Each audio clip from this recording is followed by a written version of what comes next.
Employees ப்ராவிடென்ட்லி fund act, ஊழியர் வருங்கால வைப்பு நிதி சட்டம், தொழிற்சாலைகள் மற்றும் பிற நிறுவனங்களின் ஊழியர்களுக்கான வைப்புத் தொகை, ஓய்வூதிய நிதிகள் மற்றும் காப்பீட்டு நிதியை வழங்குவதற்கான சட்டமாகும்.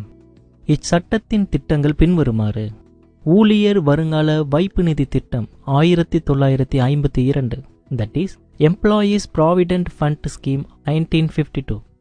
ஊழியர் ஓய்வூதிய திட்டம் 1995, that is employees pension scheme 1995.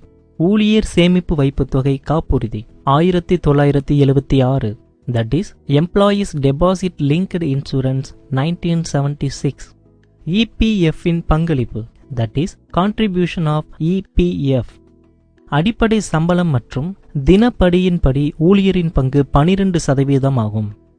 முதலாளியின் பங்களிப்பு 8.33%. ஓய்வூதிய நிதி கணக்கு எண் 10 படி முதலாளியின் பங்களிப்பு 12% டெபாசிட் செய்யப்பட வேண்டும். மீதமுள்ள 3.67% வருங்கால வைப்பு நிதி கணக்கு எண் 10 டெபாசிட் செய்யப்பட வேண்டும். வருங்கால வைப்பு நிதியின் பயன்கள். மேலும் முதலாளிகளின் பங்களிப்பானது உறுப்பினர்களுடைய பிஎஃப்பின் 3.67%, 1.67% தொழிற்சாலையினால் ஏற்படும் நோயின் பாதிப்புக்காக வழங்கப்பட வேண்டும். உதாரணம், புதல்வர்.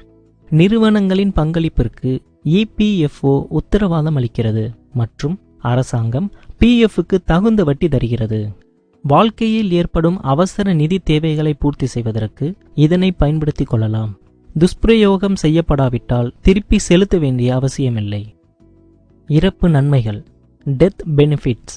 வருங்கால வைப்பு நிதி தொகையானது அவரின் குடும்பத்திற்கோ அல்லது நாமினிற்கோ சென்றடையும்.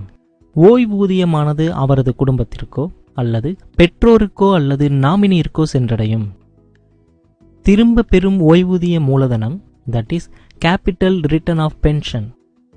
இடிஎல்ஐ காப்பீட்டு தொகையானது அவரின் குடும்பத்திற்கோ அல்லது நாமினிற்கோ சென்றடையும்.